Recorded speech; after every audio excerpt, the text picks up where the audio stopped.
Upon Joker 2's release, it's been met by a ton of backlash. I mean, who could have seen this coming? A film that alienates its audience and points the finger at them, stating that we're wrong for wanting to see the Joker in a movie titled Joker. So it should come as no surprise that the film was not going to be a part of the $1 billion club, much like the first film. Meanwhile, Terrifier 2 had a budget of $2 million and made $19 million in its opening weekend, making more back from its profit and then some, as well as surpassing Joker Folie Deux in its overall box office earnings as a low-budget indie film. Why did one fail while the other succeeded, especially since they're both killer clowns? Well, that's because Terrifier 3 gave us more of a Joker movie than the failed sequel that's been released this year. Similarities. Terrifier 3 is more of a Joker and Harley Quinn movie than the film released this year. Joker 2 never once gave the fans what they wanted from a sequel of the massively successful 2019 film.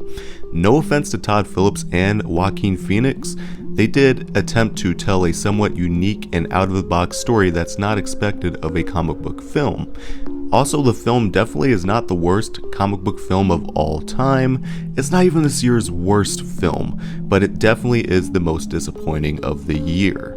However, a film that actively intends on not giving the audience what they want was never going to work. Meanwhile, Terrifier 3 was more of the Joker film that we wanted to see, especially despite the gore. Does this sound familiar? Vicky was once a normal lady who ended up crossing paths with Art the Clown. He ends up corrupting the young lady to be a sadistic partner in his extremely violent kills. She even dresses up as a clown in the film. I mean, come on. Art the Clown.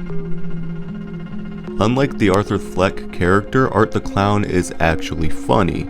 You have this other original creation, who happens to be a clown, being funnier than the Joker in his own movie.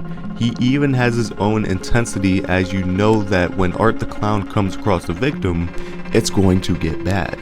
One moment in the film you'll be laughing at Art's antics, then absolutely terrified as Art carries out these insanely nasty and sadistic kills. Positive reception. Word of mouth has also affected the box office of these two films. Joker 2's word of mouth was already on the negative side, discouraging people from spending money to watch the film in theaters. The self-proclaimed musical was also something that would affect fans on the previous film. Even though I thought it could have worked, they just didn't utilize it well. Terrifier 3's reception and marketing alone was enough to pique interest of many people, as Art the Clown is slowly becoming his own horror icon. Especially with the brilliant marketing of challenging audience members to see how much they can endure without getting sick. Also, the film had delivered to fans what they wanted, which is the exact opposite of what Joker 2 had done, and it definitely still gave us more of a Joker film than Folie Deux.